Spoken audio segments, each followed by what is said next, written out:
NASA's Mars Perseverance Rover left Earth 6 months ago. Now we are preparing for touchdown on the red planet tomorrow. The rover will attempt to land in Jezero Crater, which is the most difficult landing site on Mars ever attempted. But the Perseverance Rover and the team are ready. Welcome to NASA's Jet Propulsion Laboratory in Southern California. I'm Marina Jurica, your host today, as we bring you a mission landing update as the team continues to prepare for tomorrow and what lies ahead. On our panel today are NASA Planetary Science Division Director Lori Glaze, Perseverance Deputy Project Manager Matt Wallace, Entry, Descent, and Landing Phase Lead Al Chen, Deputy Chief Engineer for Medley 2 Caitlin Lyles, Deputy Project Manager for Surface Activities Jennifer Trosper, Perseverance Project Scientist Ken Farley. For anyone watching who would like to submit a question, you can do so by using the Countdown to Mars hashtag. Our phone lines are now open to the media. You can ask a question by pressing *1 and enter the queue. To start, I'd like to welcome Lori Glaze. Good morning, Lori. Good morning. Great to see you. Wow, I'm getting so excited. We're now just a little over 26 hours away from touching down on the surface of Mars. And I was just thinking this morning, remembering back to the launch back in July and that exciting moment when Perseverance and Ingenuity began this incredible journey from Earth to Mars, and now we're here just 6 months later, ready for that final leg of the journey to put us on the surface of Mars so that we can really begin the overall objective of this mission, which is to really do the exploration of Jezero Crater. Perseverance is taking our next step in exploration of Mars, especially addressing the question about whether life ever existed elsewhere in the universe. Can I have the first graphic, please? Thank you. In studying Mars, we've taken a methodical approach to better understand how to even look for life. And all of our rovers have played important roles in trying to improve that understanding. Perseverance, of course, is going to be our 5th rover, the first being Sojourner, which launched in 1997. And that methodical approach started really with the Spirit and Opportunity rovers, following the water, trying to understand the history of water on Mars and understanding if there were ever a time when there was enough liquid water present on the surface of Mars to support life. And then that was followed, of course, by Curiosity, where we really took the next step, which to understand the habitable environments, whether there were habitable environments on Mars, and of course, Curiosity being able to confirm the presence of a lake of liquid water on the surface of Mars that was sustained over a period of time, and also identifying the complex organic molecules that would be the building blocks for life. And we've built on all of that knowledge to prepare ourselves now with the Perseverance Rover, which is going to take that next step to really actually look for those signs of life. And we've brought with us an incredible payload of instruments that can, of course, do incredible science on the surface and also help us to identify the rocks that we'd like to take samples of and eventually bring back to Earth. And if you can run the video, please. This is just showing the rover as it's drilling down into the surface to collect those samples. We're going to try and bring back a scientifically diverse set of samples. You'll hear more from Ken Farley later about that. And this is just so incredibly important to bring these samples back to Earth because we can then use the full breadth of our capabilities in the laboratories we have here on Earth, using all of the scientific expertise from around the world to address this incredibly hard question about whether or not those fossils of the microbes actually have been preserved in the deposits of Jezero Crater. And so with that, I'd like to hand things over to Matt.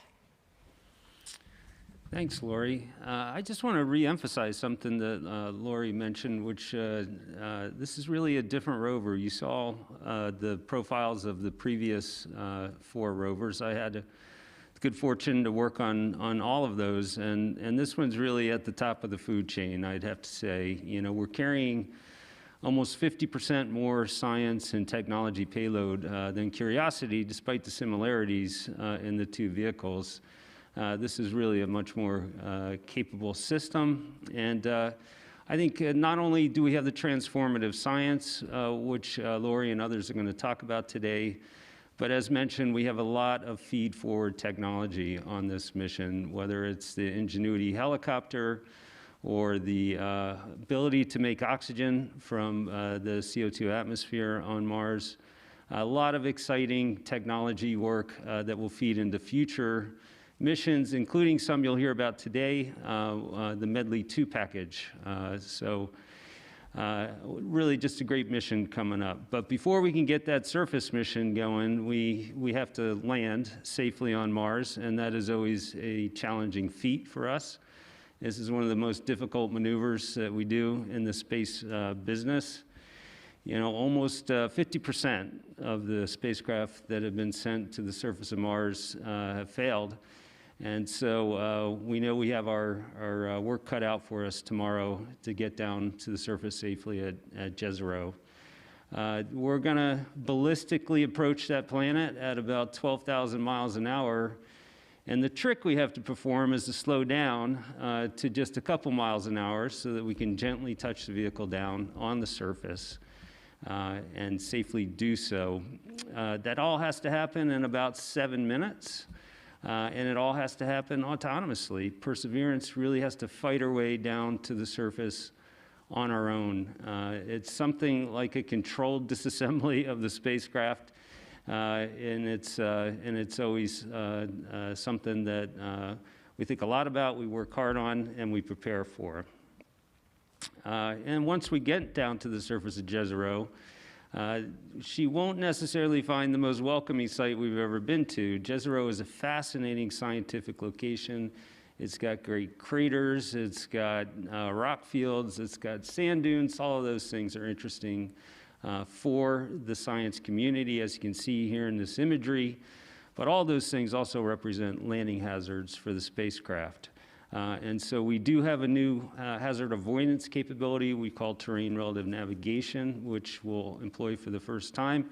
That's really enabling us to go to Jezero when we couldn't before. Jezero is actually a site that was scientifically interesting to many previous missions, and we just couldn't get there until this point when our technology was ready to support it.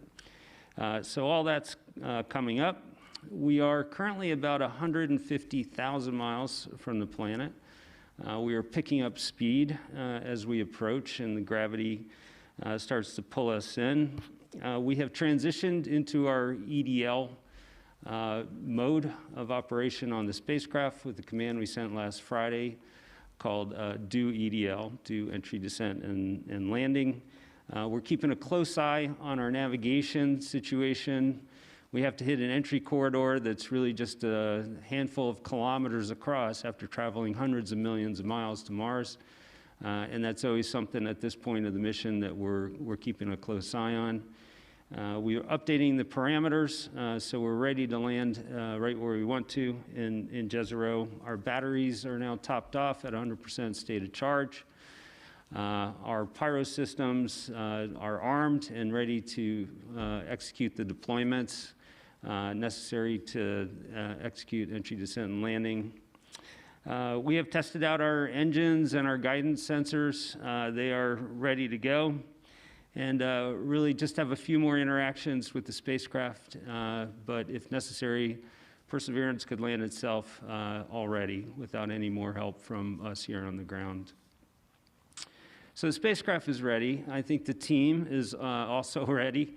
We've been thinking about entry, descent, and landing for probably every workday over the last 8 or 9 years. It's always something that consumes our development and our testing and our design work.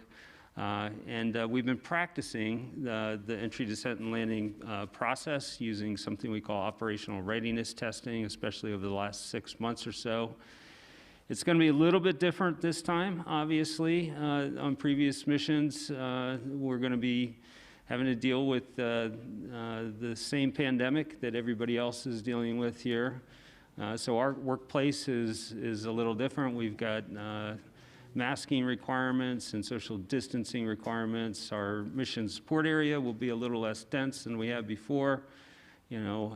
But make no mistake, this is going to be a landing on Mars, much like the previous that we've had on other missions. And so I think with that, I'm going to turn it over to our entry, descent, and landing phase lead, Al Chen. Thanks, Matt. Matt just told you a little bit about the spacecraft and team readiness, so why don't I do the traffic and weather as we get closer to Mars here. If you bring up this next image here, you can kind of see our Martian dartboard, if you will, figuratively here.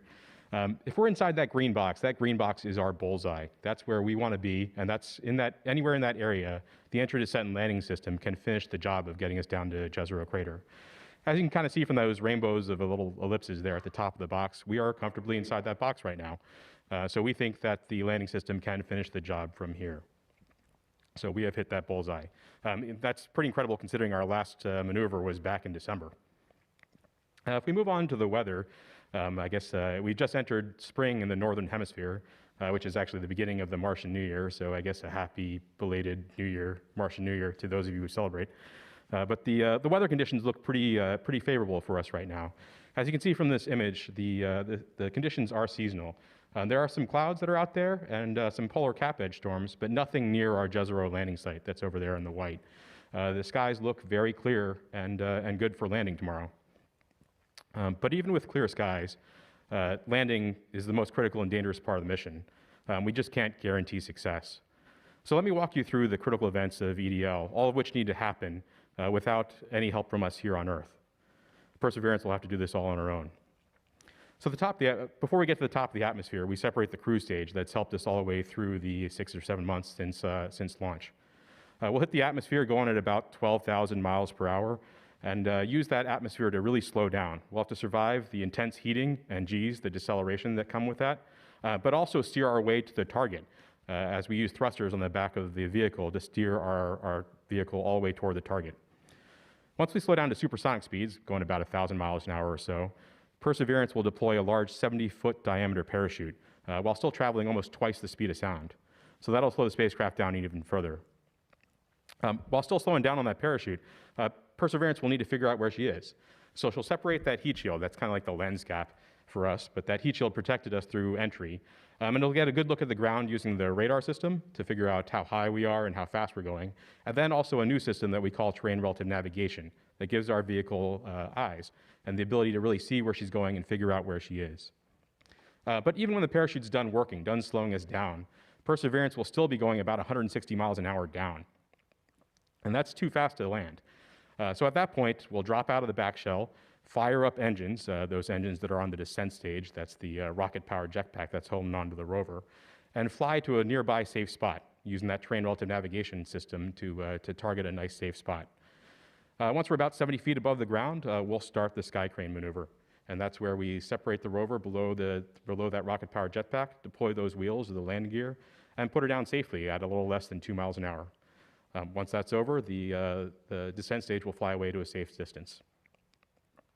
So that's all about how Perseverance is going to land tomorrow. Let's talk a little bit about how we're going to hear about it. So if you pick up the next figure here, there's a couple ways that we'll be able to hear what's going on from Perseverance as it's happening. The first is this direct-to-Earth path. So the vehicle can communicate direct to Earth via something we call tones. Because Perseverance is busy landing, she can't really spend the time to point her antennas toward Earth. And Earth is really far away as well. So these tones are very limited in information. All we have there going direct to Earth is kind of one of 256 tones. They're like keys on a big piano. And sometimes we can use those tones to tell us different things, like the heat shield has come off or something like that.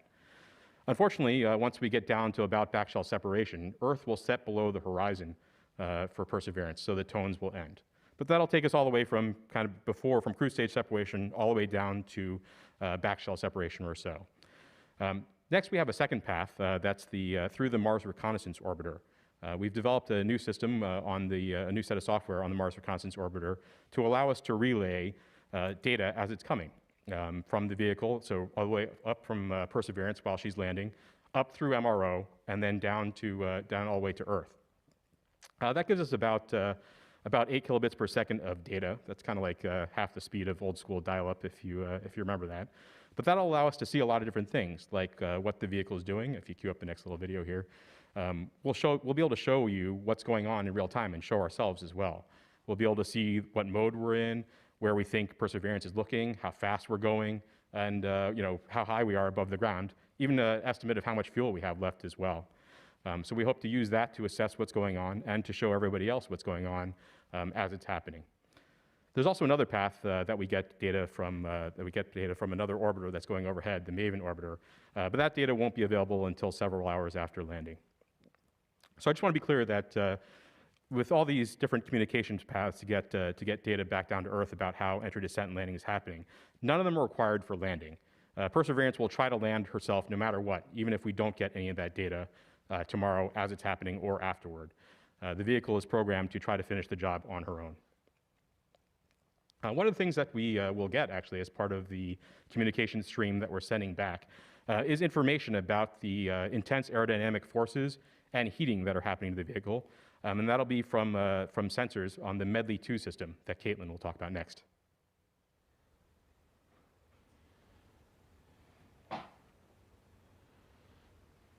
Thanks, Al. So I'm happy to be joining you all virtually on behalf of the Medley 2 team to talk about why we're excited to be part of this mission. So as you've heard, landing on Mars is a very difficult thing to do, largely due to the fact that we don't fully understand the harsh entry, descent, and landing, or EDL environment. So the goal of Medley 2 is to collect data to help us better understand that environment, specifically the heating and pressure that Mars 2020 experiences as it passes through the Mars atmosphere. This will also help us to understand what we can expect for future missions. So Medley 2 stands for Mars Entry, Descent, and Landing Instrumentation 2. The 2 is there because it's a follow-on to a set of sensors that flew on the Mars Science Laboratory, which delivered Curiosity to Mars in 2012. Both the Medley and Medley 2 sensor suites were developed through a partnership between NASA Langley, Ames, JPL, and Lockheed Martin Space Systems. And in fact, our centers have been working together for many years on Mars missions, particularly on EDL technology and trajectory development, going all the way back to the Viking days. If you could pull up that first image, please. This shows an overview of our sensor locations. Medley 2 has 28 sensors on the Mars 2020 aeroshell. The aeroshell consists of the heat shield, which is shown in the back of the image, sort of the tan, brown colored item, and that's what faces the atmosphere during entry. And then also the back shell, which is the white PCC up front, and that's what covers Perseverance. Medley 2 has sensors on both the heat shield and the back shell. We have 7 different types of sensors that fall basically into 3 different categories: pressure transducers, which measure pressure, thermocouples, which measure temperature, and heat flux sensors, which measure the heating in the vicinity of the spacecraft. We'll start taking our data a few hours before entry, and we'll continue through parachute deployment. And all of that data will help us to understand several things about the extreme EDL environment. One of those is what's the impact of wind on the vehicle's trajectory. We learned with Medley that MSL's path was affected by winds in the seconds before the parachute deployed, and so we'd like to learn more about that this time around. We'll also learn about the energy and the hot gases that are close to the vehicle. And that heat is really generated in a couple of different ways. One is just from the friction that comes from flying so fast through the atmosphere. And another is radiant heat. So if you think of what it feels like to put your hands in front of a fireplace and you can kind of feel the heat coming off of it, that's the type of heat that we're trying to measure there. And finally, we'll be looking at the performance of the insulation material that protects Perseverance from the extreme heating environment. And the way we do that is to take temperature measurements at different places throughout that material. So what differentiates Medley 2 from the first Medley is that we're going to be collecting better data over more of the entry timeline. We'll do that by spreading out our sensors in more locations, gives us better coverage.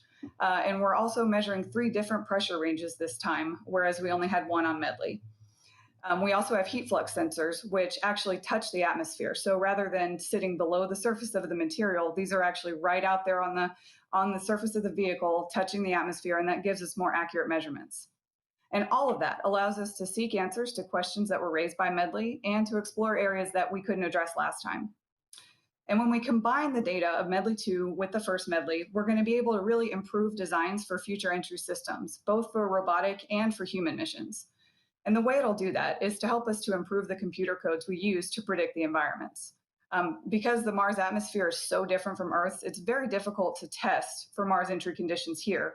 And so we rely on computer codes to essentially over-design the vehicle to make sure that we can survive worst case conditions. But that means the vehicle probably ends up heavier than it needs to be. So if we can understand the heating better, then we can make the heat shield much lighter by up to about 35%. And that'll translate to lower cost, more science, and more supplies for human missions. And then if we can better understand how the vehicle flies, we can have safer and more reliable landings. And that'll help us to reduce the footprint for landing, which means we can put landers closer to interesting science or put people closer to the supplies that we sent to Mars ahead of them. So not only can we extend what we learned to future Mars missions, but like Mars sample return, but we can also extend it to EDL missions at other planets or moons like Venus or Saturn's moon Titan. If you could please pull up the second image. This is an image of a few of our team members after we completed the final Medley 2 end-to-end checkout in late 2019. And this was essentially when all of our hardware was installed on the heat shield, which you see on the right, and then the back shell on the left. So everything was installed and hooked up, and we verified that it worked. So we're all giving the thumbs up because that was a pretty good day for us. And I just want to wrap up by saying that we're very excited for Medley 2 to extend the groundbreaking entry data that was collected by the first Medley. It's going to tell us what Mars 2020 actually experiences during those important few minutes of EDL. And it fills critical gaps in knowledge necessary to advance EDL technology in the future. And in fact, the backshell sensor suite is going to collect NASA's first ever measurements of the heat experienced by the backshell of a Mars entry vehicle. So we're excited about that too. But overall, Medley 2 will give us the most complete data set ever collected from a Mars entry. And with that, I'll hand it over to Jennifer, who will talk about what happens after landing. Thanks, Caitlin. Well, it turns out after landing, it's not over. In fact, it's just beginning. The science mission is just beginning. I say that, but I definitely know that all of us up here, along with all of you out there, will be breathing a great sigh of relief when we get down safely on the surface. But once we do get down safely on the surface, we're all on the edge of our seats to get those first images from Mars. And so I want to talk a little bit about how we get those first images, when they might come. And then I'll also talk just in general about the things that we do after we land on Mars to get the rover ready for the science mission. So the images. During entry, descent, and landing, at the very end of that UHF pass with MRO we talked about, it's possible that we will get HazCam images. The HazCams are on the front and rear of the rover. That we'll get HazCam images with the lens covers still on in that pass. If we get that, that's golden. Everybody's very excited. We may not get that for the reasons Al talked about. Some of these links drop out. Then we have an opportunity in the later afternoon, about 3.5 hours after landing. There's the Odyssey orbiter flies over, but it's a very low data volume pass, so we will get data on that if things have gone well, but we likely wouldn't necessarily get images. So we have to wait until our 6:30 p.m. pass, which is the Trace Gas Orbiter, a European asset, where we can get a lot more data volume, and hopefully we'll be getting some initial images on that. Those would be the front and rear HazCams with the lens covers deployed, because the rover will have deployed them by then. We potentially would get some of those thumbnail movies for EDL cameras if all has gone well. So we're going to start getting some fantastic imagery and see our new landing site here on Mars from the rover's point of view. Now, the internal checks that we do right after landing are somewhat limited. The rover's had a long day, so mostly just does a few releases of our high gain antenna, those lens covers I talked about, and then we take a nap and we charge the batteries up to get ready for all the things that are happening the next several sols. So if you can go ahead and roll the next video, one of the things that we do across the first few sols on Mars is we know the tilt of the rover, we have IMU data, but we don't actually know the orientation of the rover that accurately. And so what you see here is the remote sensing mast that was folded up on the rover so we could fit in the back shell, has to be deployed. The high gain antenna you can see is over to the right of the image and flat. That needs to be deployed and point at Earth. We actually use the cameras on that remote sensing mast to look around and find the sun. Once we know where the sun is, we're actually able to put that data into the rover's computer, and we have all the other information we need to point that high gain antenna at Earth. And that's what we'll do to command the rover. We send commands through that high gain antenna. So that will happen that first week on Mars. We'll be doing those things. And then we hope to be driving in a few weeks to the helicopter flight demo site. So we'll be looking for a good site, flat site, not many rocks, so we can fly the helicopter. And then after that, we will be driving to our first science sampling site that we hope to get to in the summer or so. So with that, I will say I'm very excited. The team is now shifting their schedules to be on Mars time. Right now on Mars, at our landing site, it's about 2 p.m. local solar. So the team is going to get used to getting up later and then working a little bit into the night. That's not bad to be on a different shift, but the problem with Mars time is that the Mars days are 40 minutes longer than the Earth days, and so you're always shifting by 40 minutes every day, and that gets you jet lagged. But we do this because we want to be very efficient with the mission that we're doing and get the rover unfolded, get the helicopter mission going, and get there getting our first samples. And I have to say, after 5 missions, yesterday somebody asked me, what are you doing to prepare for Mars time? And I thought, I finally have purchased a sleep mask, which I didn't have. Maybe it took me 5 missions to figure this out, but sometimes it's hard, to sleep and everybody's sleeping in the middle of the day. So I'm ready, have my earplugs, and we'll be on Mars time. And to talk more about the science mission, I'll hand this off to Ken Farley. Thanks, Jennifer. Tomorrow's landing of Perseverance on Mars is the spectacular crux move of this mission. And it really marks a fundamental transition from the getting there phase of the mission to the doing phase, to actually exploring Jezero Crater, as Lori mentioned. There are 450 science team members from around the world, and I will say we are very much ready to take the stage. I want to tell you a little bit about what we have been doing for the last few years and what we will be doing in the next few weeks. The first important thing to understand is that Perseverance is a very capable but a very complicated piece of hardware to operate. And it's autonomous, but we have to tell it everything that it is going to do. We have to tell it where to drive. We have to tell it what observations to make. We have to tell it what samples to collect. And this leads to a daily cycle in which data flows back from the rover to the science team. The science team needs to digest that data, interpret it scientifically, and then together come up with a plan for what we are going to do tomorrow. And then that plan needs to be turned into code and beamed up to the rover to execute. This is a very fast-paced, high-stakes operation. It's kind of a race to get it done. And it also involves literally hundreds of people having to work together seamlessly. And I can tell you, this is not what scientists usually do. Scientists do not usually perform under these kinds of circumstances. And what that means is we have had to train. And so I want to tell you exactly how we went about doing this. We need to get really good at this daily cycle. And if I can have the first video. Here you see an example of one of our training exercises in which we sent a small team of scientists out to the Nevada desert with instruments to simulate what was on the rover. Meanwhile, the rest of the science team, some at JPL and some at their home institutions, did a full-up role-playing exercise for about a week where we went through this daily cycle, and we learned a lot about how this is going to unfold, so we have gotten better at it.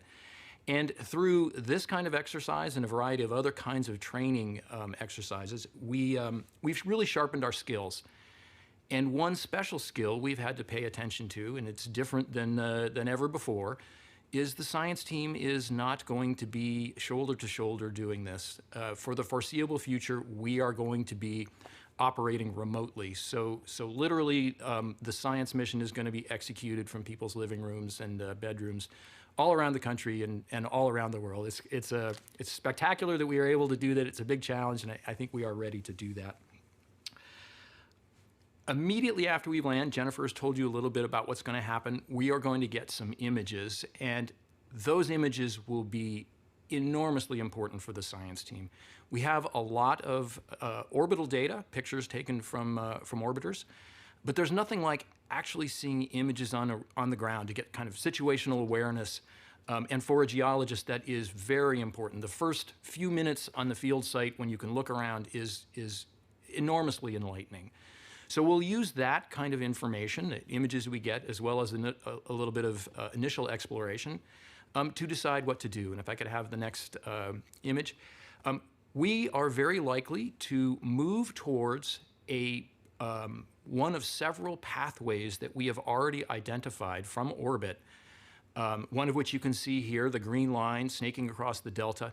This is a pathway that the science team has identified over the last few years that strings together the key scientific targets that we wish to investigate. These are places where rocks outcrop that we think will tell us the most about the geologic history of Jezero Crater.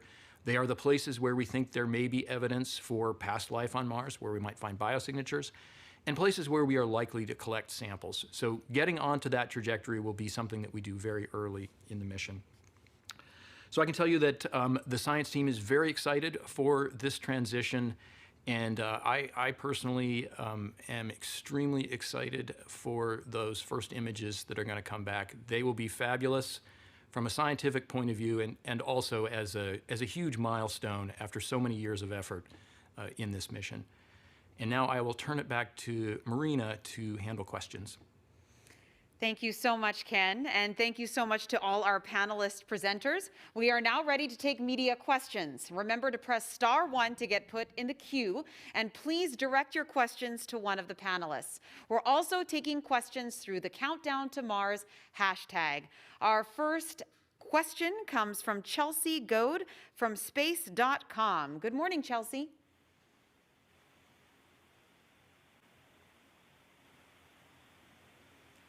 Chelsea, good morning. Good morning. Can you hear me? Yes, we can hear you. Okay, great. Thank you so much. My question is for Matt. You mentioned the similarities and also the differences between Curiosity and Perseverance. I'm curious, how similar or dissimilar is entry, descent, and landing from what we saw with Curiosity? And what is so different about Perseverance's entry, descent, and landing, and what we can expect tomorrow? Yeah, that's a great question. I'm actually going to go ahead and throw this over to Al Chen. He is our EDL phase lead, and he'll give you a rundown. Yeah, from the outside, the entry, descent, and landing system looks pretty similar to Curiosity, but there's a lot of under-the-hood smarts, if you will. There are two pieces of new technology that are helping us land at this rugged site. The first is something we call range trigger. That's using the ability of the vehicle to know where it is to deploy the parachute. Previously on Curiosity, we deployed the supersonic parachute just based on hitting a particular velocity. But this time, we're actually asking the vehicle to figure out how far she's flown since entry and deploy the parachute based on that. That reduces the area that we're going to land in, that landing error uncertainty ellipse, quite a bit, almost a factor of 10 in area versus what we had promised for Curiosity. The second major piece of new technology that's helping us land is terrain relative navigation. So whereas on Curiosity, we took pictures after the heat shield came off, but didn't really do anything with them on the fly. They're kind of like tourist pictures in some sense. Perseverance will be taking those pictures and then matching them up with an onboard map based on images from the Mars Reconnaissance Orbiter. It'll use that set of images it's taking and that map to figure out where she is. And based on that, she can then fly to a nearby safe spot once she's done with the parachute and on engines. So that allows us to make sure that to allow a site like Jezero, where the whole landing error ellipse is not a giant flat parking lot.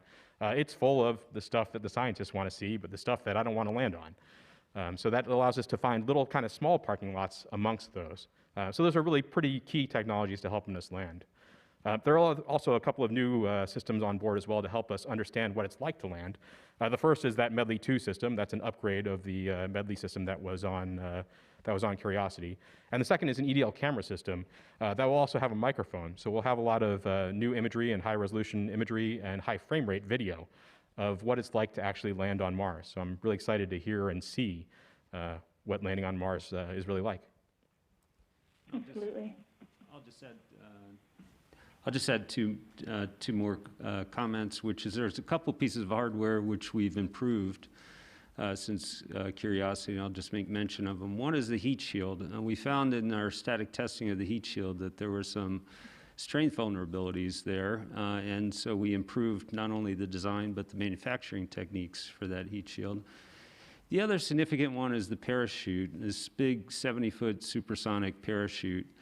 On one of the technology programs in the Mars program area, We found a potential vulnerability with transient loading as that parachute is inflating and in different configurations. And that led us to conclude that we should strengthen the canopy of the parachute. That's something we did, and not only did we strengthen the canopy, but we took the parachute off and we did supersonic high altitude parachute testing using sounding rockets out of the Wallops facility. It was a major test campaign, something that really hasn't been done in more than 40 years. And the team pulled it off successfully, so a couple more differences there. Thank you, Al and Matt, and thank you, Chelsea. Our next caller is Irene Klotz from Aviation Week. Good morning, Irene. Hi there. Thanks so much. My question is for either Matt Wallace or Jennifer Trosper. I appreciate the downplaying expectations with the 50% of Mars missions failed, but NASA has successfully landed 8 of its 9 spacecraft on Mars, including the 4 previous rovers and landers dating back to Viking. So do you have what is the risk of the Perseverance landing overall, and what's the riskiest part of it? Yeah, it's a good question, and it's a valid observation. I guess I'll say a few things and see if any of the other panelists want to say a few words. We've never really come up with a good way of calculating the probability of success. These systems are so complex, and they're interacting with an undefined environment in many ways, that it's very, very hard to give you a number. You know, I think that, but it's those 2 factors really that lead us to tell you that there's never any guarantees on this process. You know, Mars still has things we don't understand about it. This is still exploration. We're going places that where we're trying to answer questions that we don't have the answers to yet. You know, on Curiosity, and Al can say a word or two about it, we found that the local gravity field at Gale Crater, where we landed, affected our control system. That was a somewhat unexpected thing. You know, it was within the capability of the system to handle it, but those are the types of uncertainties in the environment that we're dealing with. I think you just also have to factor in, again, the complexity of this system. You know, we've got 2 million lines of software code running, hundreds of thousands of electronic parts, you know, miles of copper conductors. We've got more than 70 pyrotechnic devices that all have to fire, closed loop guidance and navigation control systems that really have to operate with sub-second precision for all of this to work. You know, there's no go-backs, there's no retries. It's a difficult and dangerous part of the mission, and I think you have to always respect that as a development team, and I think our team has. So I don't have a specific answer for you on the probability of success. I think we've done everything we can to make it successful, and we'll see how it goes tomorrow. Did you want to add anything, Al? Or? Yeah, I mean, I guess I'd say that there's nothing like trying to do, at least use the same kind of landing system again to really find the warts in it. And as Matt mentioned, right, we were able to find a handful of things that didn't go quite the way we expected them to go on Curiosity. And that's humbling, right? I think as soon as if you don't stay humble in this business, and especially going to Mars, you're going to pay for it. So I think it's been key for us to learn from the things we didn't get quite right. But I think, as Matt said, we don't know that we have caught them all yet. We've just done our best to make sure that we've done everything we can think of to make sure that we have a good day tomorrow. Thanks. Is there one part of the system in particular that gives you greater pause than something else?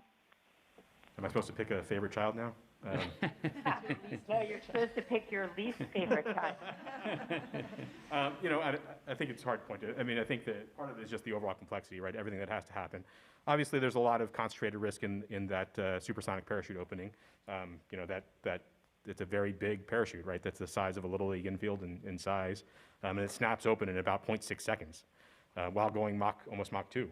So there's a lot of risk concentrated there. But as Matt noted, something we haven't done for 4 decades plus. We actually did high altitude supersonic testing this time as part of this project.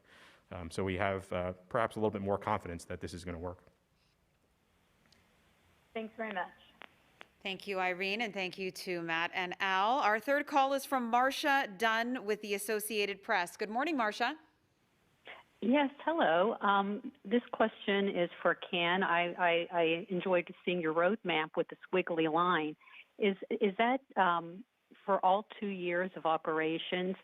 And I'm wondering, what's the total mileage you expect to put on the odometer over these 2 years for a nominal mission?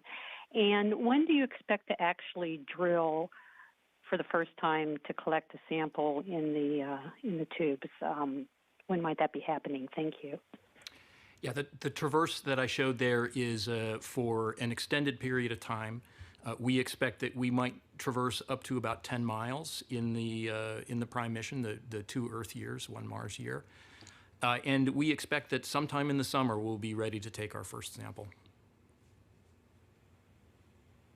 Thank you, Ken, and thank you to Marcia. Our fourth call comes from Amina Khan with the LA Times. Good morning, Amina. Good morning. Thanks for taking my call. I just had a few questions about firsts, 3, so I'm wondering if you can bear with me here. First one would be, is Perseverance the first machine, I guess, we've designed that could harvest an essential human resource, oxygen, on another world, or has that been done before? Do you want to take that, Lori? Yeah, I'll take that. It's a good question. I believe, and hopefully I'm not misspeaking here, that MOXIE is the first experiment that was specifically designed to execute in situ resource utilization, to take advantage of the local environment to transform that material into something that's usable either by astronauts or humans or for other purposes. Of course, we're looking at lots of other types of in situ resource utilization for other destinations such as the moon through Artemis, but we haven't flown those yet. So, but yes, I think MOXIE is the first. Very cool. Thank you. And is it the first in, I guess, in 45 years since Viking landed to actively search for signs of extraterrestrial microbial life? Or have there been any missions that have done that in the interim? So Ken, do you want me to take that one, or would you like to take that? Yeah, you can go ahead, Lori. Okay. Yes, I would say that Perseverance is the first real astrobiology mission since Viking. Of course, Viking had an intent to look for life, but it wasn't actually, now that we've learned and know so much more, not just about Mars, but about how life forms and how it exists, we know that the experiments that we designed probably weren't quite the right way to go about that exercise. And so we really have followed this more methodical approach this time, first making sure that we had the ingredients present on Mars and that we actually had those habitable environments that were sustained over a long enough period of time at about the right time in Mars's history to really help set us up for success. And so as a result of all of that new knowledge that we've gained over the last couple decades has really helped us to design, as I said, our first mobile astrobiologist that really is, it's one of its main purposes is to seek out those signs of past life on Mars.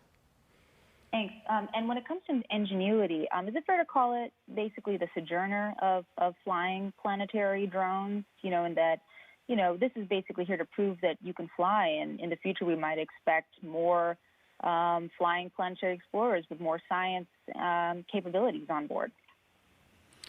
I think you're right on with that comparison. I think Ingenuity is today's Sojourner. When I worked on Sojourner, and there was a lot of uncertainty at the time as to whether or not we'd ever really be able to utilize this technology, and we found very quickly that having a mobile capability on the surface of Mars was incredibly valuable. There's a lot of heterogeneity scientifically on the surface, and just being able to move even a small amount that Sojourner gave us was valuable. And I think in almost every way, when you look at Ingenuity, it looks very much the same. It's a technology demonstration. Its objective is not tied into the science of this mission, But the potential for aerial reconnaissance and exploration in the future using this type of technology is terrific. It's and not just on Mars and other places as well. And so I think it's a great comparison in every way. Looking at the team, they remind me a lot of our team from 20 years ago, to be honest with you. Yeah, so good comparison. Very cool. And say that you guys don't find any signs of life in the samples using the tools on hand on Mars, and say that years from now scientists look at the samples sent back successfully to Earth and don't find anything there as well. What could that mean for the future and the direction of space exploration? What does it mean for our search for life on other planets far outside our solar system? Ken, can you take that? Sure. I think the important thing to understand about the search that we are about to embark on is that this will be the first time that we have peered in great detail into a past habitable environment, both with the tools on the rover and with the samples when they come back. And we either will find life is there, and that will be a spectacular discovery, or, as you suggest, maybe we won't. But this is a very important observation, because it would suggest that not all habitable environments that exist are inhabited.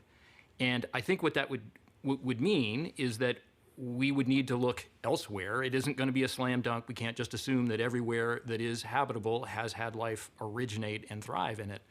And I think there are already ideas of other places that can be looked at, both on Mars in the subsurface and as well as other environments, for example, in the moons of the giant planets. So it would be an observation, but I don't think it actually fundamentally changes the direction that astrobiology is pursuing. Would it mean the end of Mars exploration in terms of the search for life? I think that's probably a question for Lori. Sure.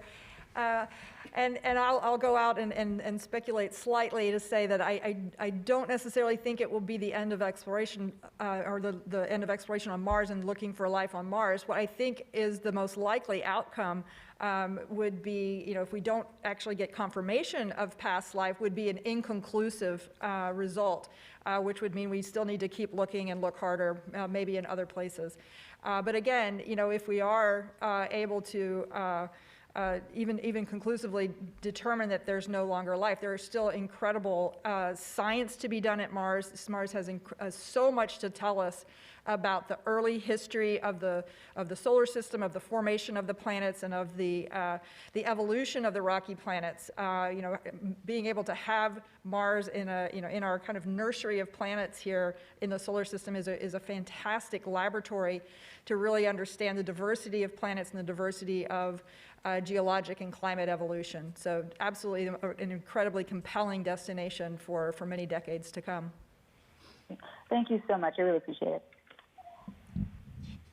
Now we're going to head to a couple social media questions. SidXX on Instagram asks, what is the heat shield made of? Caitlin, would you like to take that? Yeah, so the heat shield and back shell are made of two different types of what we call thermal protection system material. The heat shield is made from PICA, which stands for phenolic impregnated carbon ablator.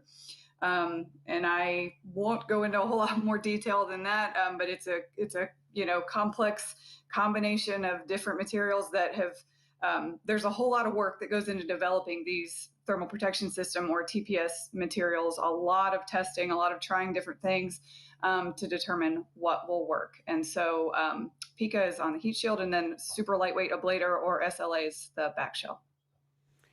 Thank you, Caitlin. And back to the phone lines. The fifth call is from Jeff Faust of Space News. Good morning, Jeff. Hi. Quick question for Matt Wallace or Al Chen. You showed the landing ellipse chart. It's in that green box where you want it, although it's near a corner. Have you ruled out any further maneuvers? Are you satisfied with that? What's the last time that you could make a decision in terms of making a maneuver if you needed to for some reason? Thanks. I can take that one. We do have one other contingency maneuver opportunity late tonight if we decide to use it. However, I think it's very unlikely we're going to do that. The TCM decision criteria here, this bullseye, we're very comfortable pretty much anywhere within that green box, even here on the edge. I mean, really all that this is saying is that we've got a little bit more cross-track error. I think the key thing to remember for our system is that we have guided entry, and we have the ability to correct our trajectory in the atmosphere. So we're just going to take advantage of it, that's all. Thank you, Jeff, and thanks to Al. Our next call is from Leo Enright from Irish Television. Good morning, Leo. Thanks, Marina, and good evening from Europe. My question, I'm trying to nail down the hover time that is available to the sky crane. It's going to be placed in an area of 120 football fields of size. If it comes down right at the, if it lands right at the side of that, no need for a lot of fuel. But if it has to go 120 football fields, that's very different. What is the hover time available? And if I may add a supplementary, based on this traverse map we just saw, it looks awfully close to those cliffs. How big are those cliffs, and how close do you imagine you might land to them? I think I can take those. Good question about the hover. Kind of an interesting misconception about our system is that we actually are never hovering, basically, except for the 1 second where we cut the rover loose. That's the only time the system's hovering. We're on our way down for the whole rest of the time, actually. But I think you're really asking, basically how far can we go and how much additional time that might add if we were to fly further away. We can divert up to about 700 meters in distance from the backshell separation point, roughly. That only adds, because we know we're doing that right away and we're making that correction almost immediately after backshell separation, that only adds a couple of seconds to our flight, basically none at all. If you just sat there trying to hover, our vehicle at touchdown will consume up to about 4 kilograms of fuel per second. So you can kind of understand it that way, we're adding a few more extra seconds of fuel to go the maximum distances. It's on the order of 20 kilos of variation or so. So that's kind of the first question I think you were asking. The second question you were asking, I think, was about the size of the cliffs. Those cliffs are about 200 to 300 feet tall. And you might have noticed that we're aiming right at the edge of that delta. And that's not an accident. The safest place in the ellipse that we would like to come down is at the base of the delta. We call that the landing strip. It's kind of that flat area that you can kind of see in the images. That's at the foot of the delta. So that isn't an accident. If I had my way, we'll end up there. We of course can end up in other places in the ellipse and are happy landing in other small parking lots around the place. But our desire is to end up in that landing strip. Thank you, Al, and thank you, Leo. Another call from Ken Kramer from Space Up Close. Good morning, Ken. Good morning. Thank you. Thanks for taking my question, and good luck tomorrow. My question is for Ken Farley. Actually, I'm interested in the map. If we go back to the map, maybe you could show that map again. Can you talk a little bit more detail about why you selected that route? What rocks and minerals are you expecting to find, and where would you find them? And where would be like the first sampling site that you mentioned in the summer sometime? Thanks. Yeah, so the traverse that you see there is based on orbital data, and the data that we have, first and foremost, tells us where rock outcrops. And if you want to understand any sort of geologic system, you don't want to analyze, you don't want to study in great detail the rubble that's just laying around. So the first thing we did is identify where there is outcrop. And then we created a geologic map.